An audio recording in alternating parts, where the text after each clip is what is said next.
If you are in a dark alley and somebody's coming at you with a knife, right? What happens is all your focus is going to be on that person, and maybe the next focus is going to be on where you're going to run or how you're going to fight, right? So fight or flight response, right? This narrow focus, if you have it with your goals, then naturally you're going to induce chronic stress. And what's going to happen is it's going to minimize your ability to see openly of what's around you and what's happening.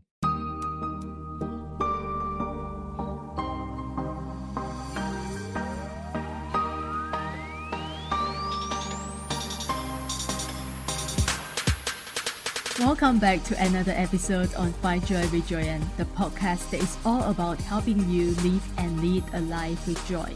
I'm your host, Joyanne Chan, and every Wednesday we are giving you access to the world's best and brightest minds in their fields on our show.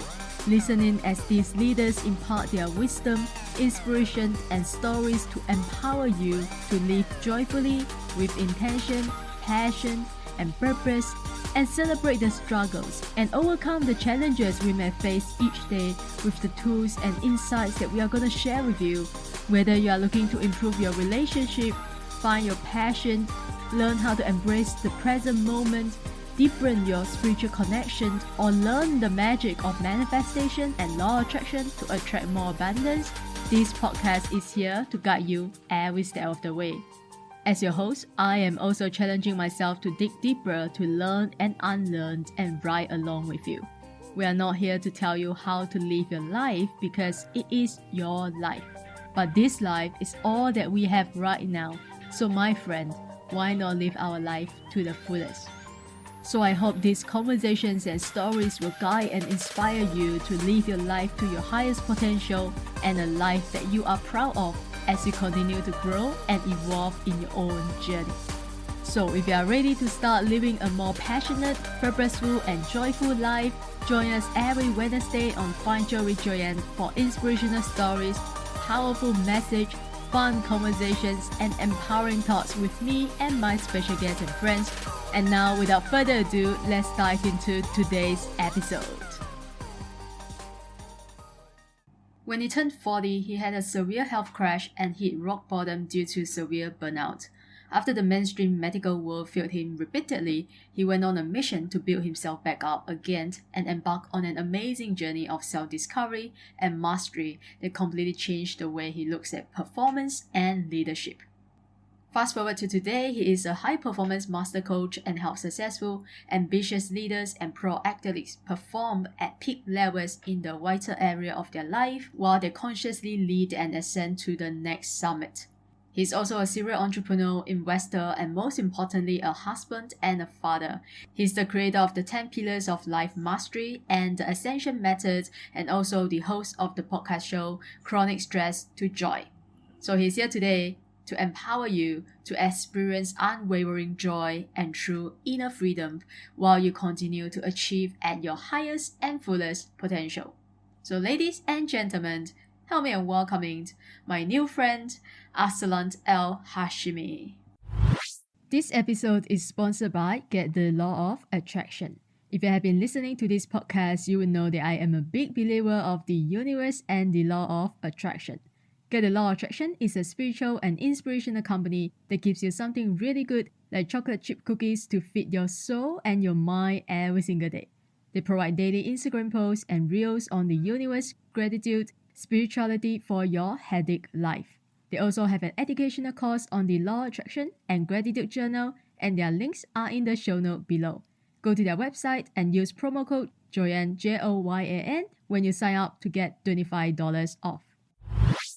Hi, thank you so much. Thanks for having me. It's always so nice to hear that introduction. Good ego boost. Yeah, exactly. You don't get tired of hearing over and over and over again. So can you first talk to us about your very own journey from stress to joy? Because I know your podcast is called Stress to Joy, and I love how we both have joy in our podcast. I know I also briefly mentioned about your backstory in your introduction, and now I want to hear the full version, the whole version of it. Wow. Okay, that you will need a few days for that, but I'll truncate it as much as possible. So, just to start off, just like to say thank you for having me on, and I would start by saying that my whole life I've always been um, viewed as somebody, because I'm a little bit old school than the things that's happening now. So I come from a place, an upbringing where you had to be kind of specialized, and there were only five jobs that were ever accepted. You know, you're either a doctor or an engineer or something like that, especially in our kind of in our environment and in our culture. And so my experience has been so varied and so different, and that if you look at my CV, you would think, this guy, in those days, people used to look at my CV and think, yeah, this guy is unstable. He keeps jumping from job to job, from experience to experience. But, the thing about me is I've always been so hungry for experiences and knowledge, and I kind of get bored very quickly, and I want to move on and expand and grow. And the reason I'm saying that is, that is the reason why my whole thing is based on stress to joy, is because when you operate and you grew up this way, you are bound to end up chronically stressed. Meaning, I've always been, so I'm the definition of a high achiever and high performer. I was a professional athlete by the time I was 12 years old. I played one of the most intense sports known to man, which is squash, which is, known to be, if not the first, top three calorie spending sport in the world per minute. Um, and then I studied and I graduated eventually after three different programs with a Bachelor of Fine Arts in design. And so I came back from the United States. That's where I studied in Atlanta. I came back to Abu Dhabi in the UAE. And my dad and my brother had been laid off from work. And I am the youngest male in our unit, in our family. And so my dad one day very casually looked at me and he was like, you're like my only investment. And right now, you need to be the provider for the family. So I very quickly jumped from the dreams of an artist and like a hippie like kind of mentality to having to survive. And so I started working for the government in aviation in the airports, and got like the first job I got, which is in ground handling. Which, if anybody knows, ground handling is like the lowest denominator in an airport, like the most un how would I say this word, unglamorous part of aviation. And so very quickly, by the time I was about 26, I was already one of the senior leaders in the organization. And then from there, I joined the Department of Transport here, which is kind of the regulator operator in Abu Dhabi. And I was a senior advisor to the chairman over there. So by the age of 29, I was already a senior advisor, like in advisory roles in government here in the UAE. Um, and then I had to leave my career in the government, and that led me to working in corporate. So I worked for multinationals. I ran multinational businesses in the region. Um, and then my wife was doing her PhD meanwhile in California. And then she came back, and she decided to give me a break. So, being the person I am, instead of taking a break because I was already quite burnt out, um, I started doing Ironman racing. And at the end of the last Ironman race, when I was about 39, 40, I had the most major burnout of my life, because I've had multiple of them throughout this journey that I told you about. And that was the one that was a complete stop. Like, there was no way I could kind of get in my own way as I always do, and kind of like dust it off and keep going, because you have to man up, that kind of upbringing. Because I literally, physically, mentally was completely out. And so, as you said in your introduction, from that moment on, I had to rebuild myself. And in that effort of rebuilding myself, I had to understand how to move myself from the extremist case of chronic stress to joy again in my life. And through that journey, I started realizing and understanding that those two are actually polar opposite in my world, on a scale. And that if you are in joy in your life, in all the aspects of your life, then you are probably going to perform at the highest levels. So that's why I'm a high performance master coach that attaches performance to joy and the moving away as much as possible from chronic stress.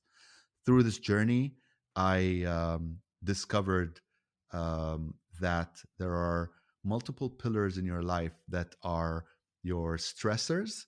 And so that kind of eventually became the 10 pillars of life mastery, which is basically used as the same formula. If you are stressed out in these pillars of your life, you need to kind of move them towards a place of joy through living a conscious lifestyle and being conscious and aware of every single one of these pillars. And then eventually you're going to move to the totality of joy in your life, and you're going to perform at a pretty at peak levels. Wow. I love that. And I have so many questions. You mentioned, you achieved success so quickly. Came back from US and, you had to get a job to help support the family. And you became a senior, leader in your organizations. How did you do it? Because, and then you went on to like building businesses and helping businesses to grow. I was like, how did you do it? Because your background is actually fine arts, right? You studied fine arts. You have a back degree in fine arts. So where did you learn about business and all this? I mean, to be very honest with you, everybody will say the same thing. Everybody I work with, whoever they are, C-suite, high performers, will always tell you it's a combination of being at the right time, at the right place, the right people. So the right and all of that, to me, the right people, the wrong people, all come together to create a situation for you that you can either be a victim, or you can use it to empower yourself.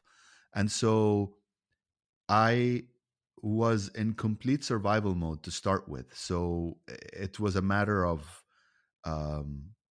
if I don't do anything about this, if I don't succeed, if I don't start making more money, let's put it that way, like as brutal as I can make it, then my mom, my dad, my brother at the time, all of these people, what are they going to do? There's not there's there that's the only way of survival that I could see. um and so that really pushed me, as well as being in the right place, because at that time, um Abu Dhabi, which is the capital of the UAE, everybody knows Dubai, but Abu Dhabi is actually the capital. At that time there was a huge shift in philosophy, and they wanted to diversify from oil and gas being the main um, income generator for the country. Um, and so there was a big drive to start new businesses and new um, economical, I guess, resources. And one of the places that was identified was aviation. So that was a time where Etihad was starting. Gulf Air was also part owned by Abu Dhabi. The airport needed to expand to compete with, Dubai, Qatar, all these places that were also opening new airlines, and establish its presence. So I just started kind of like a year or two before that, so it kind of gave me the opportunity to learn as much as possible about the industry. And I was one of those people that started from all the way up, all the way in the bottom up, which gave me a lot of knowledge and a lot of information that a lot of people in middle management and senior positions didn't actually really know, the nitty gritty of the business. So all of these things together put me in a situation. And then I met the right person, who was kind of the new chairman and the new CEO of this growth and movement. And we met, we got along. He looked at me, he's like, "You're the perfect person I was looking for, because I need somebody that has insight into the old regime, but is open enough to move with us to the new regime. And so I found myself to be the conduit in between what was going to happen and what was happening. And I was at this age where I was just a sponge, and I just took advantage of it, to be honest with you. In that course of growth of the industry, we were working with the top people in the world. So Changi from Singapore were our consultants for about a year. I was their direct contact, so I know all of the like senior people in Changi, and I was just downloading information at that point, like a sponge. So, we had advisors from Singapore, advisors from all over Europe, from North America, and it was just an amazing opportunity to learn.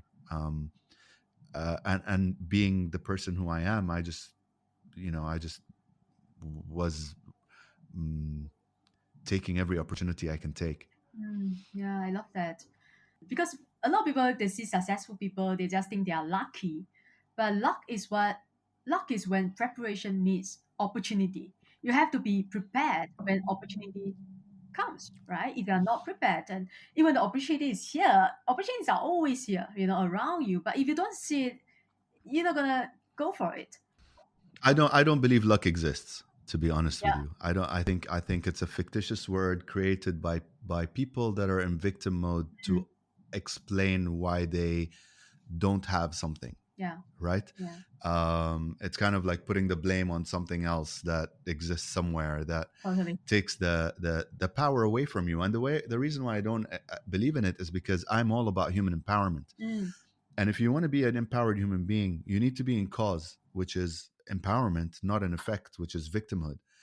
And the more you start using excuses like luck or the weather or the circumstances or the environment or stuff like that, the more you start disempowering yourself. Tell me and my listeners, what do you do today? How do you help? Are you still with them? I mean, your organization, your corporation, or are you doing? No, Okay, no. so what do you do today? Yeah. So I right now the core of my business that I'm moving to is my coaching business. Just because I got to a place in my life where I just want to do things that bring me joy, and at the moment, this is the thing that brings me the most joy. Um, so I work with high achievers and high performers of all in all walks of life, C-suite, entrepreneurs, professional athletes, aspiring athletes, um, and everything in between. And they are usually people that are go-getters and people that are willing to put in the work. That's kind of my prerequisite, I guess, because what I believe in is a combination of what I just told you. There is your human um, existence, and this human experience that we're having is a kind of a trinity between your body, mind, and your soul. And you have to be somebody that is willing to do the work if you want to be at peak performance. So there's a lot of work that needs to be done day to day in order for you to live your life consciously.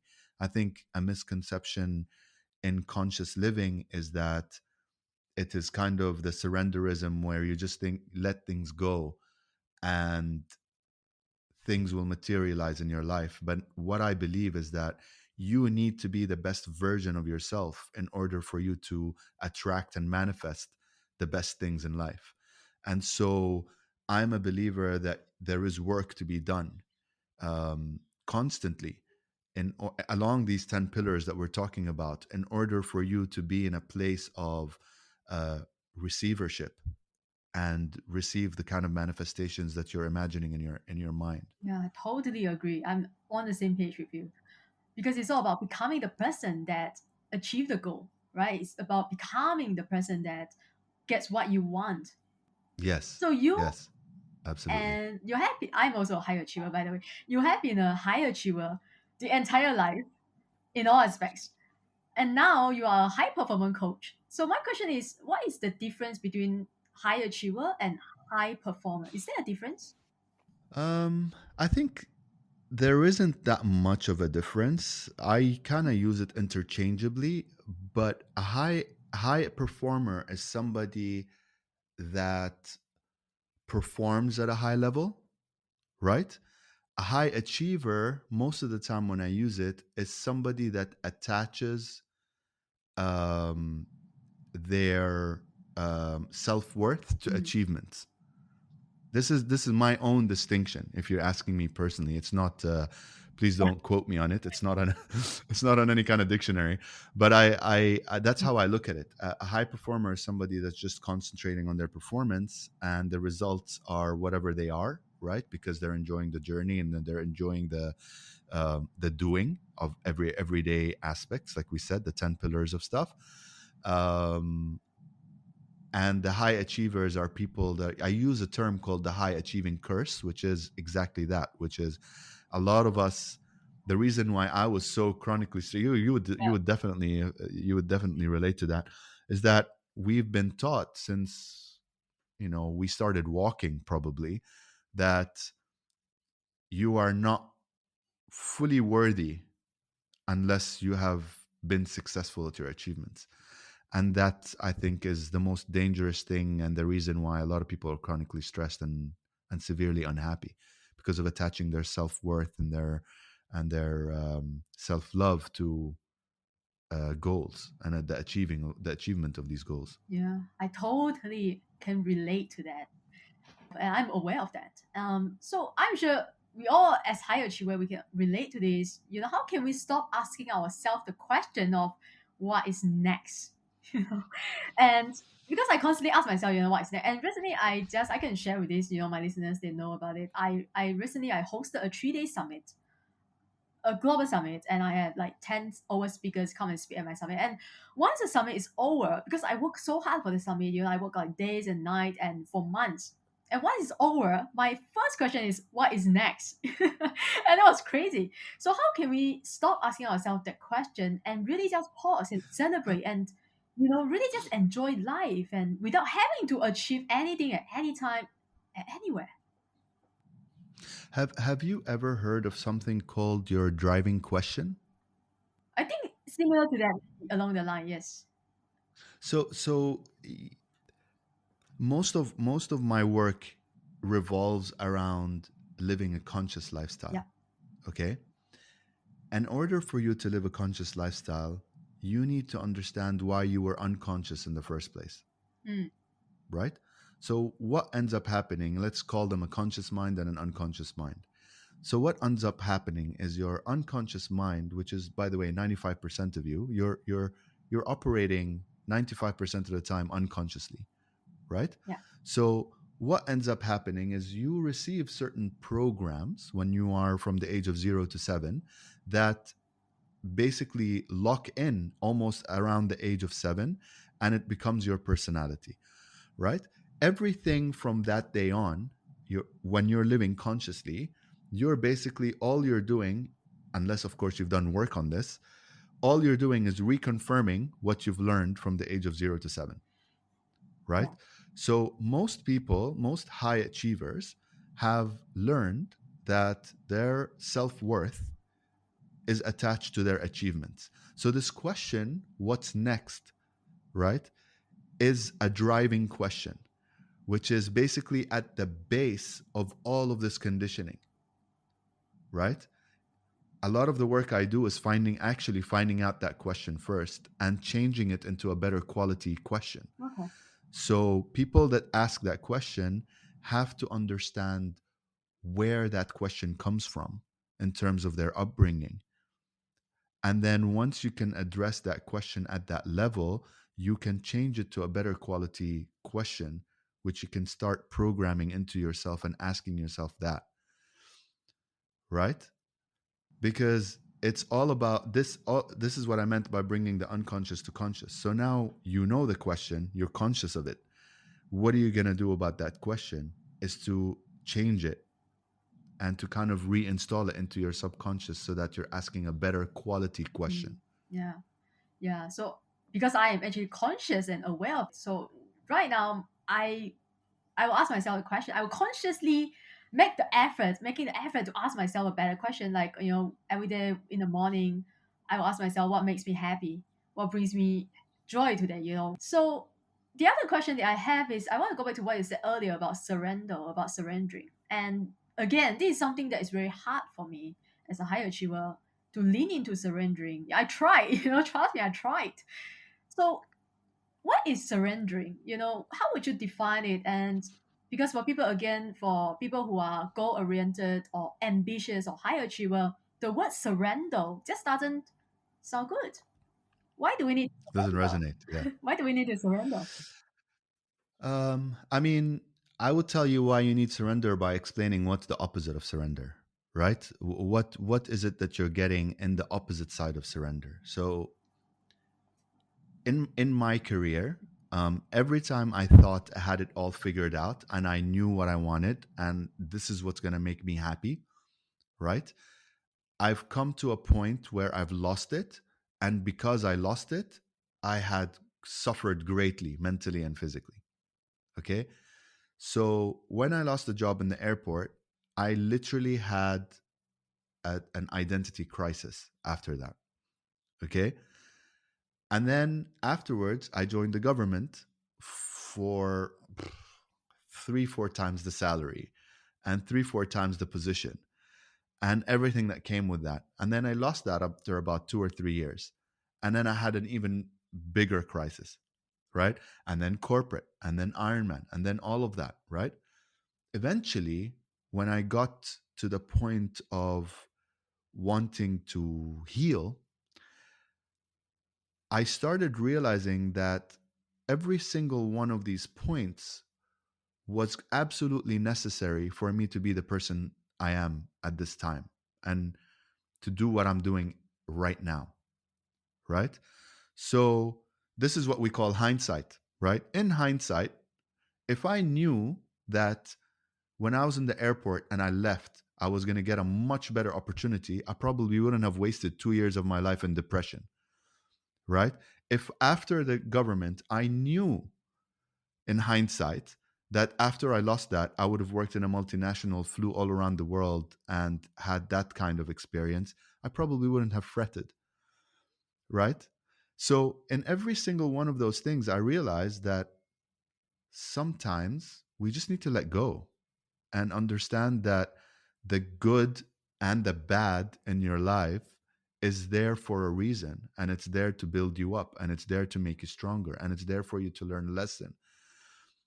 And if you start looking at your life like that consciously on day to day, your whole life changes, because that absolutely destroys stress, because you're in surrender. You're just like, okay, I do have goals. I do want to achieve these goals, but if they don't happen, it's okay, because anyways, I'm working towards them, I'm growing and whatever.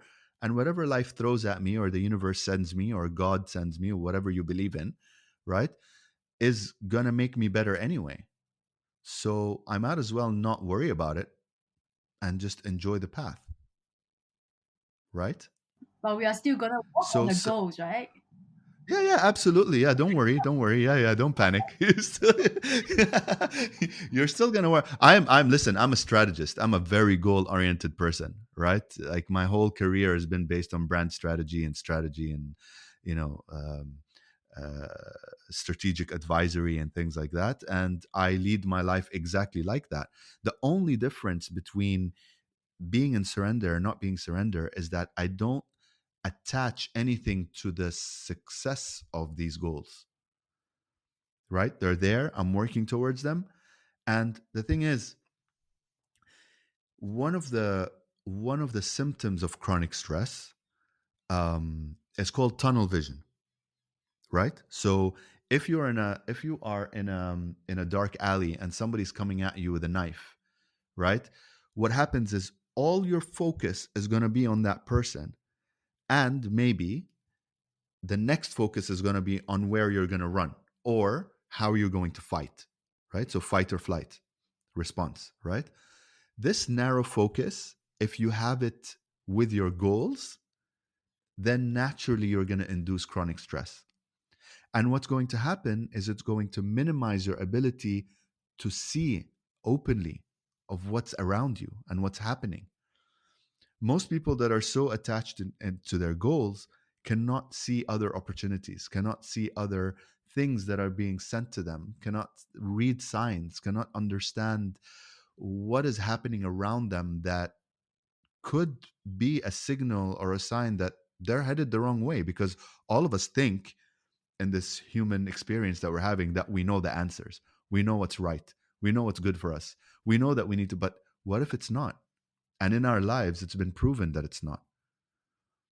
Everybody has proven to themselves within their lives that what they thought was the best person, the best husband, the best wife, the best girlfriend, the best job, the best career, eventually someday in their life they look back at it and they're like, okay, it was a good journey, but it probably wasn't what I was supposed to do. There are very little people I know that have had their lives in one single direction and got there and thought perfect.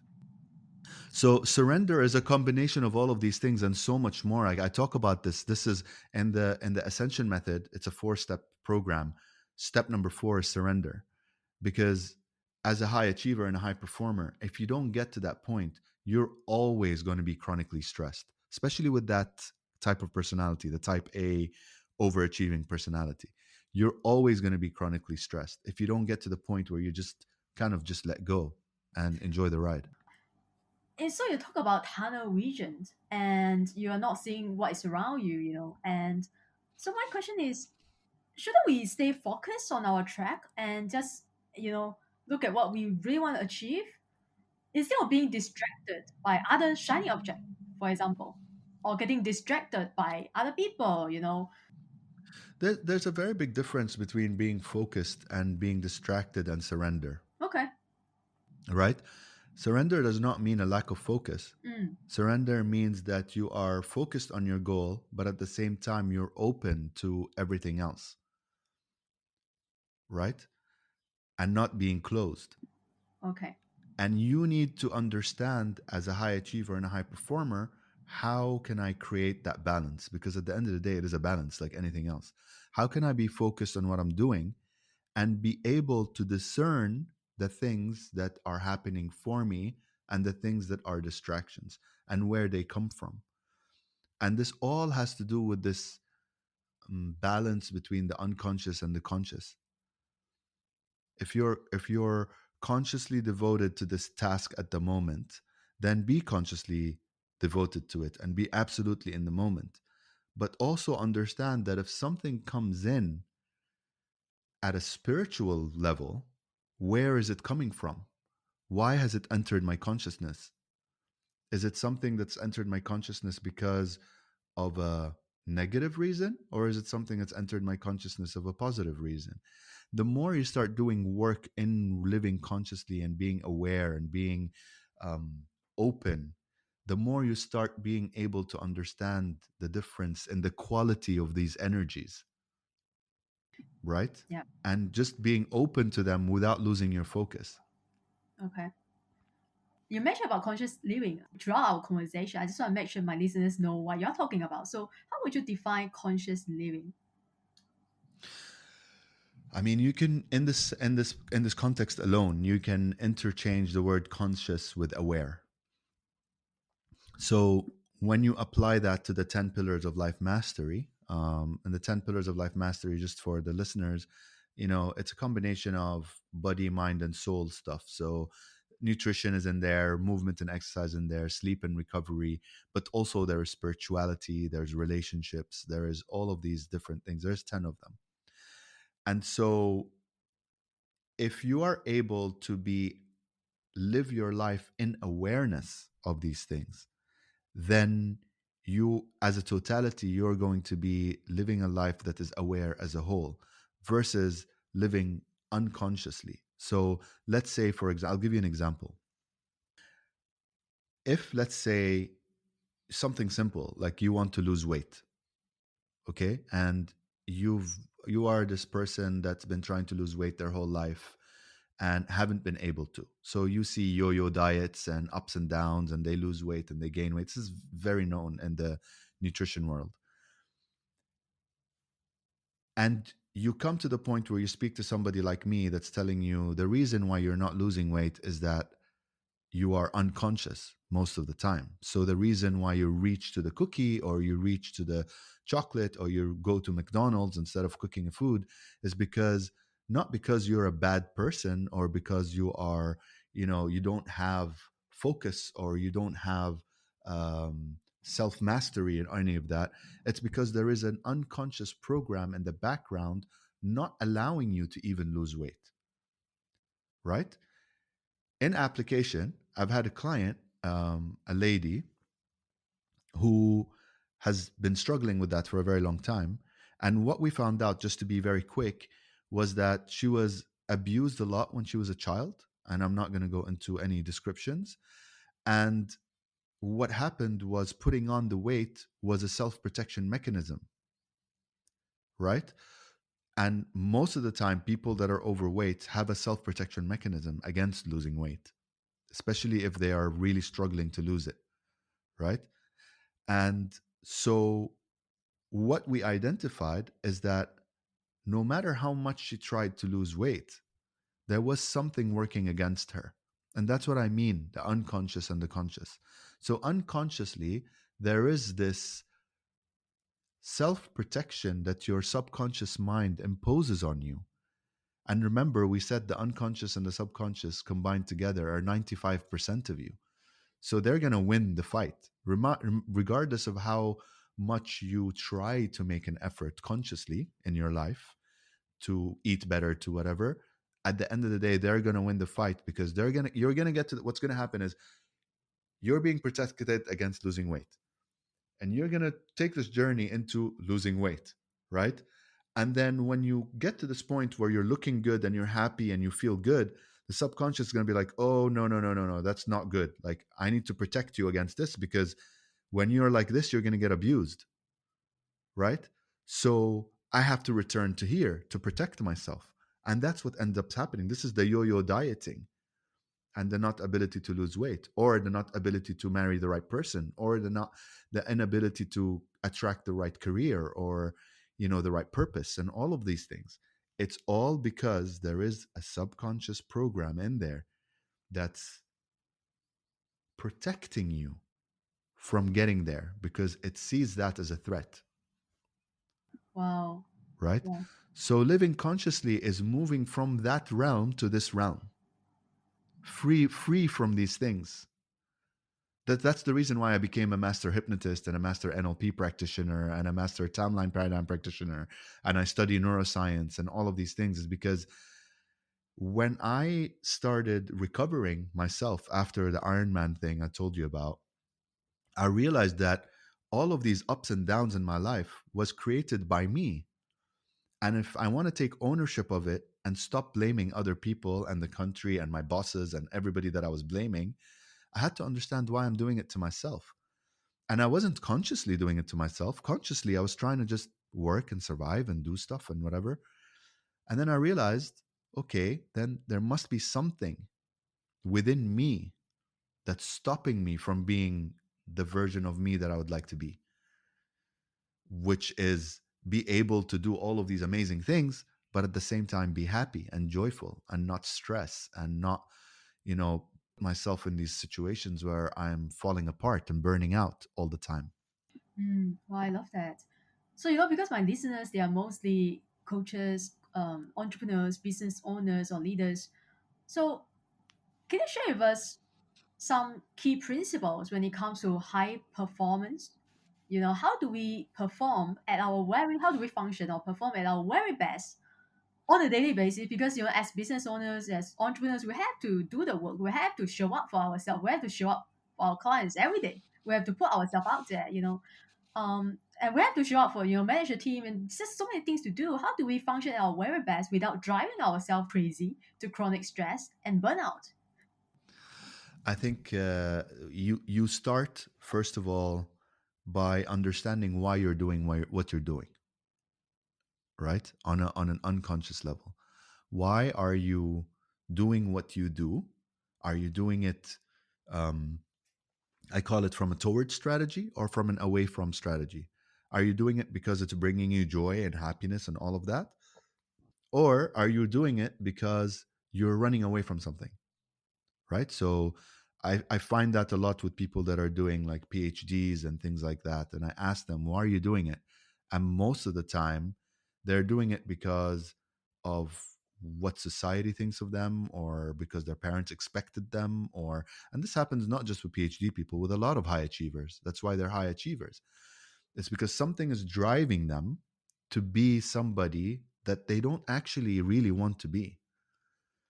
Right? So if you're waking up every morning asking a question, or feeling like you're not motivated, or feeling like you don't have the energy, then that's the first question you need to ask yourself. Am I really doing what I want to do?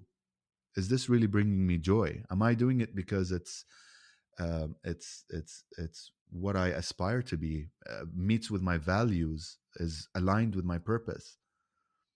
Right? All these big questions.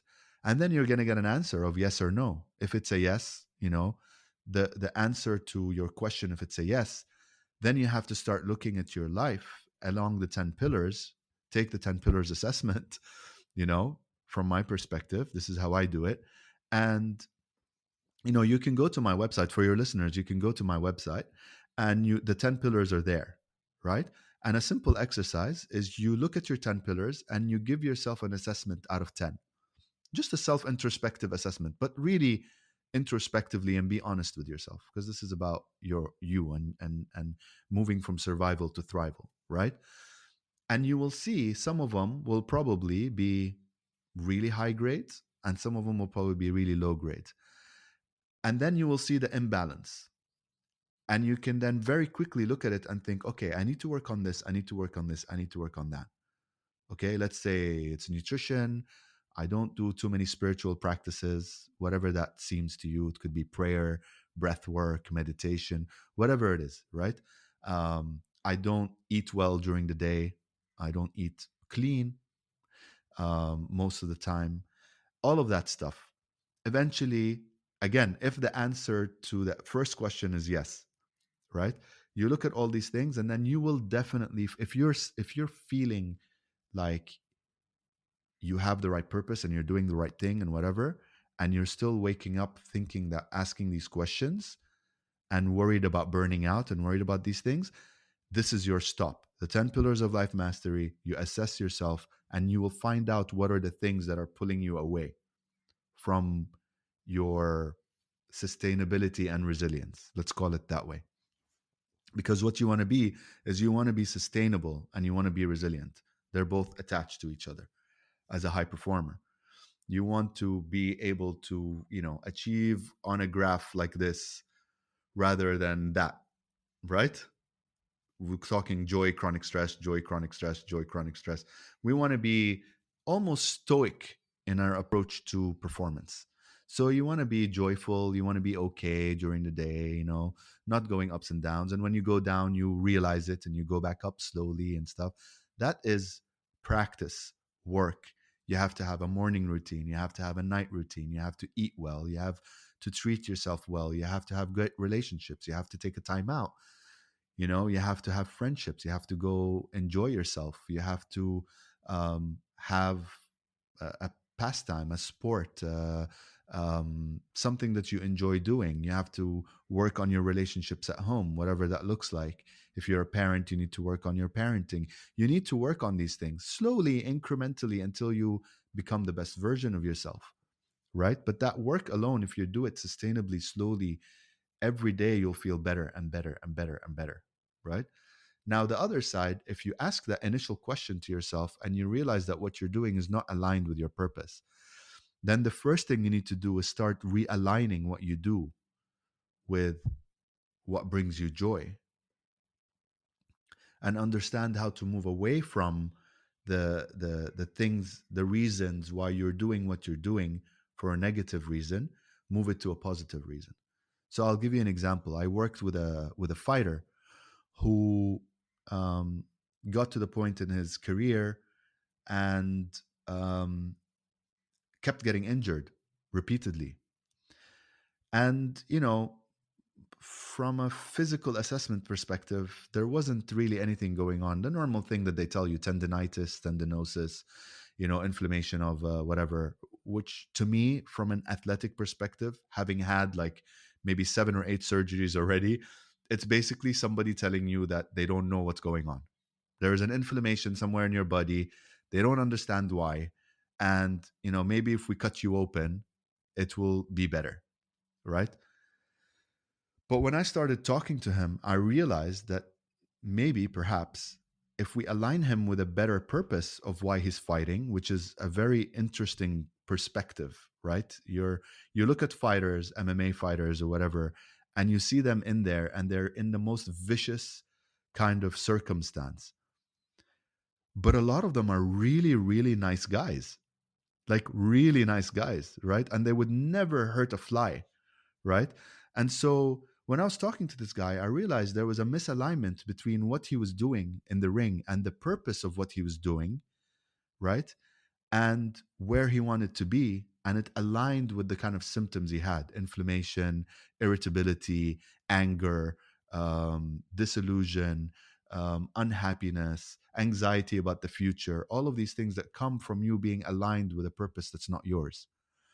And so I asked him, why did you start fighting in the first place? And he said, because I had a really traumatic childhood.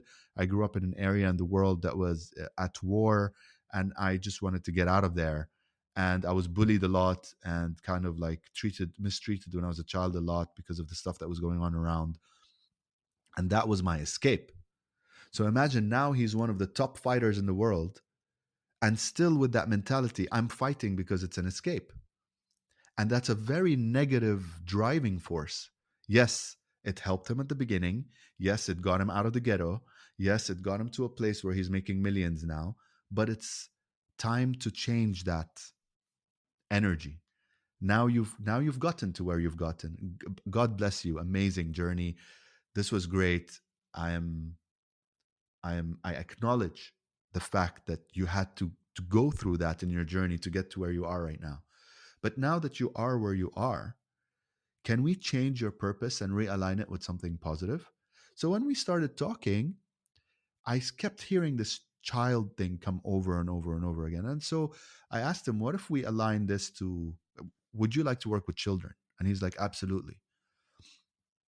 I'm like, okay, what if we start realigning your purpose with something that has to do with kids?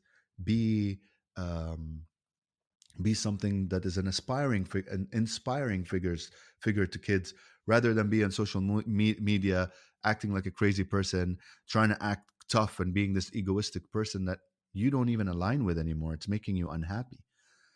And as soon as he made that shift of being the person, um, and embodying the person that wants to be a good example to children, everything changed. Everything changed. His energy, the way he was, his presence on social media, the stuff he was talking about on social media.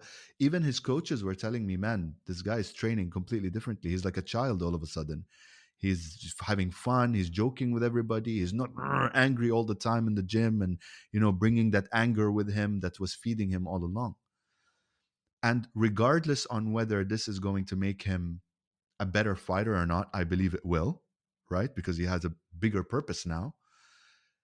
It's just in longevity and sustainability and the ability to be more in joy rather than in chronic stress is going to open up his mind to opportunities, to business opportunities, to things that he wasn't even aware of that will keep him sustainable and successful for a very long time. This is why a lot of pro athletes come to the end of their career and they're like either waste all their money, and you hear stories where they are living on the street or they're extremely depressed. Some of the biggest gold medalists in history of the Olympics came out and say how they were in severe depression and stuff. It's because of everything we've talked about. Yeah, because all of a sudden they hit this identity crisis that we talk about, right? Like, who am I now without all these medals, without all this achievement, without all these fights, Like Yeah, competition, who am I right now? I don't even know who am I right now. So they lost themselves all yeah, of a yeah. sudden. Then That's what I was telling you. We as a high achiever, high performer, you're always built up to think that when you reach the summit. So I talk about a lot about the summit. When you become the CEO, you are going to be a worthy person to society and to your parents and to your wife and to your whatever, and you're constantly climbing up this. And how many CEOs are there going to be? Think about it. The competition, you have how many billion people now on earth? 7, 8, 9? I mean, we're expanding exponentially. To be number one, you know, it's just one in your domain out of 8 billion people. And these top swimmers, top achievers, top whatever, they've worked their whole lives to get there. Think being told that when they get there, they are going to be the best version of themselves and they're going to be happy. And then you get there and you realize because you've been so targeted that you've missed out on life. You don't have relationships, you don't have a wife, you don't have kids, you don't have all of that stuff. And that's why the 10 pillars is what the 10 pillars is. You've gotten to the point where you are the best in the world, but everything else is not there. Okay, good job. You got your medals. And now what? Who are you? What are you? You look at your friends around you and everybody, okay, they don't have gold medals, but they have happy families and they're married and they have kids and they have an okay career, and some of them are actually really successful and rich or not or whatever, but they seem to you like they're having a much better life than you. So there comes the identity crisis and you're like, what, you know, what's where is the happiness? Yeah, where I is was the happiness? talking Yeah, I about know that it's with promised, right? But it's not promised. yeah. No, no, it's not a promise. That's what I'm telling you. Life in surrender is the best thing. Whether you reach there or you don't reach there, if you open up your mind and you look at all your 10 pillars of your life while you're going up there, yeah, it might make you a little bit slower. But in retrospect, it's the kind of the story of the hare and the tortoise. You know, you're going to be the tortoise in that case. You're going to be sustainably going up this graph like this. I wish I can draw a graph right here on the screen, but you're going to be going up like that rather than somebody that's going up like that. You know, this is the whole thing of what I do is based on this. Mm, I love that analogy. Yeah, and they say, it's lonely at the top. It's really lonely at the top because you tried so hard, you work so hard, and all of a sudden when you look back, there's no one there. No one is. You don't have anyone with you because you have sacrificed your relationship, your kids maybe. You have abandoned your friends. I like a family. And the last thing that I want to talk to you is about family because I was looking through your Instagram and I saw you have a lot of amazing quotes on there. I love this one in particular. It really stood out to me. It says, if you want to change the world, go home and love your family. So why do you say that? I mean, there's many reasons to that. Some obvious and some not very obvious. I believe there's a lot of work I do with my clients on boundaries. Okay, this is something very essential to what I do, which is that most of us, if you would draw a diagram of boundaries for people, which looks like circles, okay, so the middle circle, and then there's another circle, and then there's another circle, and it can expand to many circles depending on the person. If you ask any high achiever or high performer, where are you in these circles? Almost never will you be in the middle because you've been always taught to put people first, put your career first, put I don't know what. And eventually what you see with that typical type of personality is that we tend to forget about ourselves. And if you think about you returning, so a lot of the work is returning people to that middle boundary first to understand that if you are not the best version of yourself day in and day out, you're never going to be a good father. You're never going to be a good leader. You're never going to be, because you need to take care of yourself first. This is the sustainable approach, right? Along the 10 pillars again, right? So this approach, this, then you start defining what's your second boundary. And the second boundary has to be your family. It has to be your wife, your kids, whoever you want to put in that family circle, right? The less people, the better. So these people get the bulk of the share of your time and love and energy and patience and all of these things that come with being a father and being a husband and being all of that, or a wife or whatever, whatever the context is. And in this case, I'm saying man and stuff because I'm using myself as a context. And so, um, if you, and then the third boundary would be everything else, your career, your I don't know if your parents are in there or not, your friends, your, and then there's acquaintances. So in reality, if you want to change the world, you need to start with yourself. And then after that, the next step is you want to start with your family, because they're your next boundary. This is where you need to put all your, because this is a, any relationship is a give or take. The more you spend time with the people that truly love you as unconditionally as possible, right? Because if you go out the boundary, then it starts to become conditional.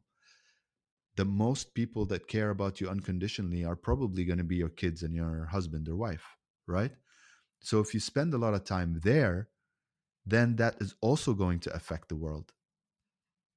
And I believe from a spiritual perspective also, if you spend time working and dedicating yourself to your loved ones, there is this um, rebound effect in consciousness and collective consciousness and things like that. Yeah, yeah. I love that. I am a spiritual person. I'm not religious, but I do believe in universe and spirit and God. I believe there is a higher power that created all the beings. You know, we are all one. That's what I believe.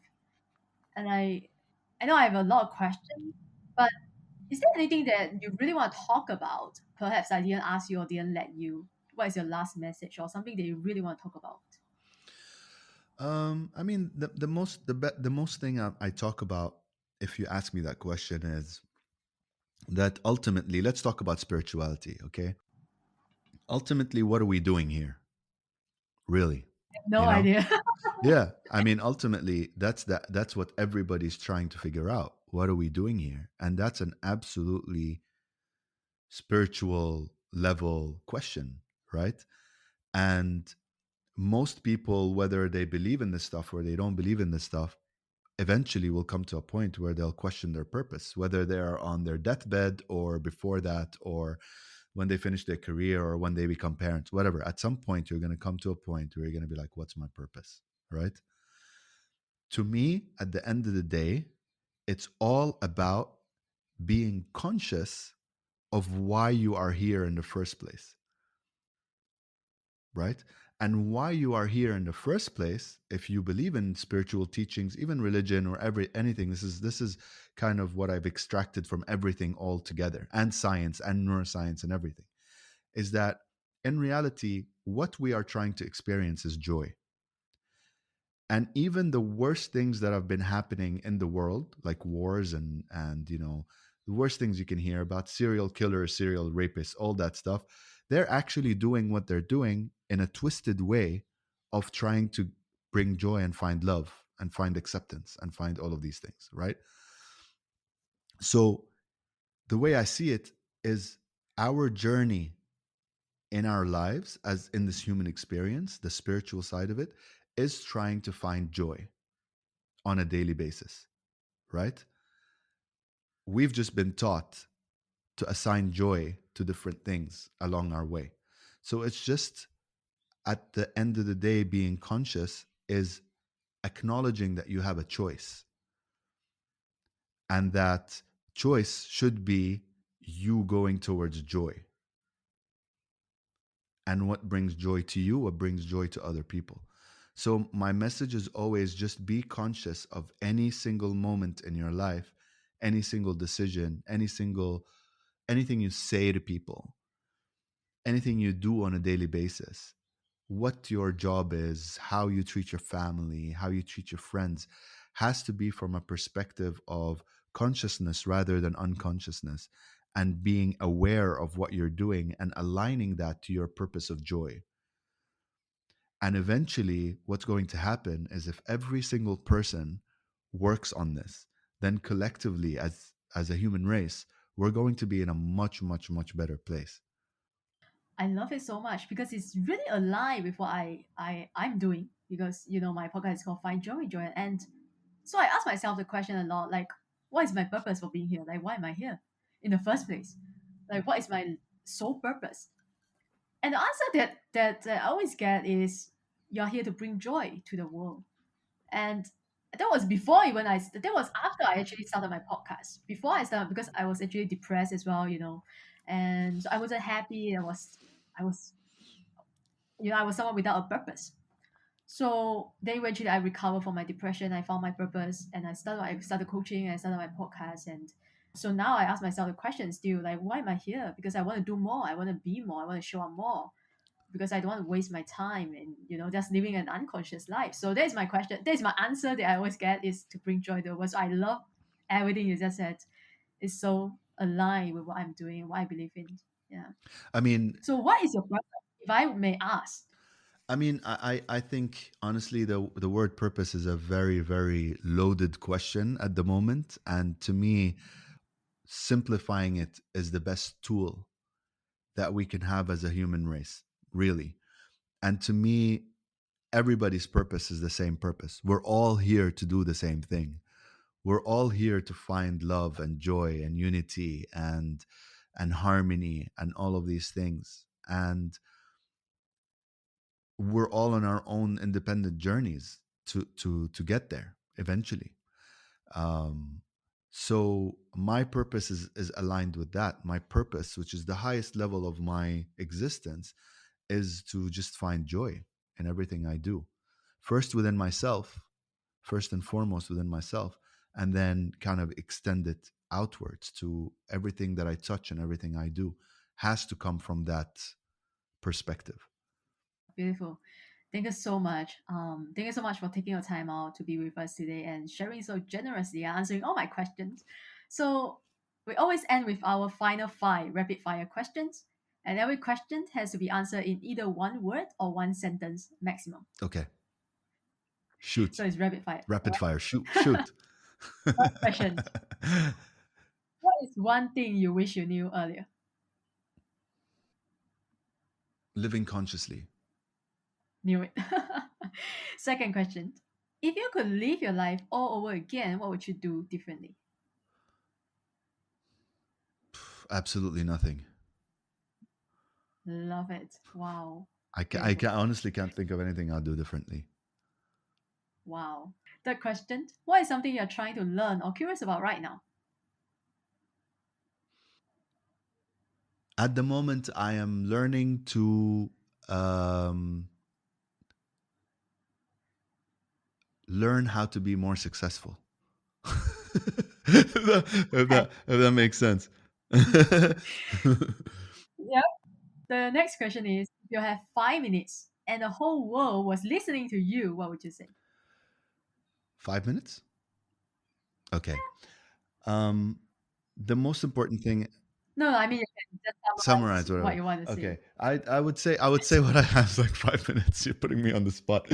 I would say what I said before, which is um, be learn to understand that you need to put yourself first.